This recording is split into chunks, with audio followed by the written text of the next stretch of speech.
Hi everyone, it's the month of November, and in this month, the Tamil community commemorates all the fallen Tamil fighters during the Ulam Wars. This commemoration is centered around the 27th of November, which is named the Maaveerar Naal, and that's the date where the first member of the Tigers fell in battle, and his name was Lieutenant Shankar. So let's dive into today's video where we are going to look at Lieutenant Shankar and why Maaveerar Naal commemoration shaped the Tamil community. Lieutenant Shankar was 20 years old when he joined the LTTE. At that time, the Tigers were only a handful of members and the Ulam Wars haven't started yet. But the Tigers were already roaring. In that time, the Tigers did already 2 bank robberies, killed 3 Tamil collaborators, 9 police officers, and 2 army soldiers. Additionally, they also bombed the only passenger flight of Air Ceylon. Lieutenant Shankar's first recorded activity was being the getaway driver during the bank heist of Nirveli. Afterwards, he participated in an attack at patrolling Sri Lankan police officers in Nelliyadi in Jaffna. In that attack, 4 police officers were killed and 3 others were injured. 2 months later, he participated in an attack on Sri Lankan Navy vehicles that were passing at the bridge in Ponnale. While the attack didn't succeed, it overshadowed the then Sri Lankan President Jayawardena's Jaffna visit. A month later, he participated in the most daring attack of the LTT at that time, the attack at the Chavagacheri police station. In this attack, he was responsible for a portion of the attack. In this raid, 3 Sri Lankan police officers were killed and 3 others injured. Many weapons were captured in this attack. Just some time later, Lieutenant Shankar was caught in a roundup. He was able to escape from this roundup but got shot in the stomach. Therefore, the Tigers brought him to Tamil Nadu for treatment. But due to legal issues that it was a gunshot wound and the Tigers didn't have much support in that time in Tamil Nadu, he wasn't able to get the necessary treatment. So he died on the 27th of November in 1982. 7 years later, in the jungle of Manalaru, Prabhakaran held a speech. At that time, the Tigers were fighting the Indian troops. Many things happened in that short amount of time, and the list of the achievement of the Tigers were growing, but also the list of the fallen members of the LTTE. 1,307 fighters already fell in the Ulam Wars as Prabhakaran was holding the speech. With this historical speech, Prabhakaran introduced Maaveerar Naal, and it was commemorated for the first time.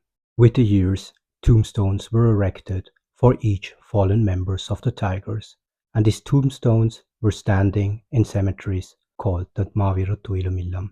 As the Tamil diaspora emerged, Maaveerar Naal was commemorated in many countries outside of Tamilulam. Each year at that time, Prabhakaran held a speech where he addressed ongoing issues and the state of the Tamil struggle. Maaveerar Naal is not an event by and for the Tigers. It is an event where all Ulam Tamils are united across the globe. It's also an event where the relatives and friends of fallen Tamil fighters and Tamil patriots can commemorate the fallen Tamil fighters.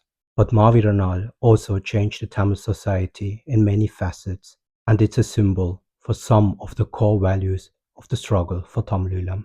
The ancient Tamils already commemorated the people who fell in battle or sacrificed their life for their villages, or also achieved great deeds. For these people, the ancient Tamils erected Nadugal, so-called hero stones, and commemorated them. This tradition was revived through the LTTE. Each fallen member got a tombstone. It was a tradition of the LTTE to reference to the ancient Tamils. Besides the tombstone, the flag of Tamilulam is also another example for this, because the flag is a reference to the Cholas and to one of the Vanni chieftain, Bandaravanian, who fought against the European colonialists. But besides referencing to the ancient Tamil times, the Tigers introduced new values to the Tamil communities and tried to change certain aspects of the Tamil community. One of it was its relation to death and the rituals related to it. Traditionally, the cremation ground were always allocated outside of the living areas, but the Tigers changed it with the Tuilamillams. These cemeteries weren't allocated outside of the living areas, but very close to them. They became a part of the daily life of the Tamils in the liberated areas, and also women were allowed to go there. The Tuilumillams weren't a place solely for mourning. One friend of mine told me that his children played in the Tuilumillam. Therefore, the death wasn't the center in this place, but had its place besides life and sacrifice. Another way how the Tuilumillam changed the Tamil society was how equality was symbolized there. All the tombstones for the fallen Tamil fighters were the same, and their location didn't matter.